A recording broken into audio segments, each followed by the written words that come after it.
What is up, you guys? My name is Ryan, and I've reached out to over 90,000 people on how to live a more godly life, and today I'm going to help you do just that. This video today comes from Matthew 5:22 through 26. But I tell you that anyone who is angry with a brother or sister will be subject to judgment. Again, anyone who says to a brother or sister, Raka, is answerable to the court. And anyone who says, you fool, will be in danger of the fire of hell. Therefore, if you are offering your gift at the altar and there remember that your brother or sister has something against you, leave your gift there in front of the altar. First, go and be reconciled to them, then come and offer your gift. Settle matters quickly with your adversary who is taking you to court. Do it while you are still together on the way, or your adversary may hand you over to the judge, and the judge may hand you over to the officer, and you may be thrown into prison. Truly, I tell you, you will not get out until you have paid the last penny. Anger is more serious than we think. Jesus doesn't mince words. He says that anger itself, not just physical violence, can put us in danger of judgment. To us, calling someone a fool may feel harmless, but to God, words carry weight. Angry words destroy marriages, ruin friendships, split churches, and even lead to wars. The danger of anger is that it blinds us. It makes us feel justified, like we're right to lash out. But Jesus tells us to see it differently. Even the feeling of bitterness puts us on a path away from God's heart. Think about it. How many of us have held on to grudges for the years? That quiet bitterness is poisoning. The Bible says, Ephesians 4:26 through 27. Do not let the sun go down while you are still angry, and do not give the devil a foothold. That's exactly what anger does. It gives the enemy a foothold in your life.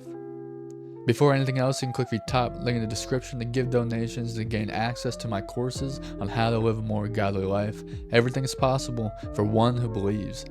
It isn't just about learning how to live a godly life. It's about healing. It's about finding hope and strength through God's word and the support of his people. You'll find resources, prayer, and community that can help you on your journey with Jesus. Now let us get back to this video. Reconciliation comes before ritual. Jesus makes a shocking statement. If you're about to worship, stop and go reconcile first. Imagine this. You're walking into church, ready to sing, ready to give, ready to serve, and Jesus says, wait, go make things right with your brother or sister first. Why? Because God cares about relationships. He doesn't just want your songs, your tithes, or your prayers. He wants your heart to be right. When you reconcile, you are reflecting the heart of Christ himself. He came to reconcile us to God, and if we claim to follow him, then reconciliation should mark our lives too.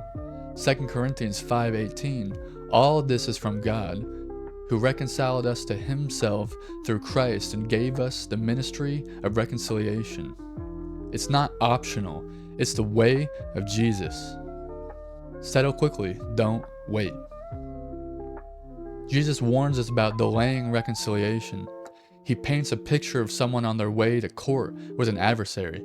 The point is clear. The longer you let conflict sit, the worse it gets.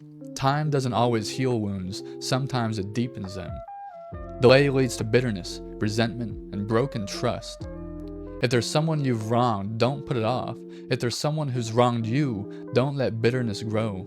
Make the call, send the message, have the conversation in person. Jesus tells us to do it quickly. And here's the truth. Reconciliation doesn't always mean full restoration. Some relationships may never be what they once were, but forgiveness clears your heart and it allows God's peace to flood in where anger once lived. Now let us pray. Father in heaven, we come before you with humble hearts, recognizing how easy it is to let anger, bitterness, and division take root in our lives. Lord, we confess that too often we have held on to grudges instead of seeking peace. We have often spoken harsh words instead of words that heal. We ask for your forgiveness, and we thank you that through Jesus Christ we have the power to forgive others as you have forgiven us.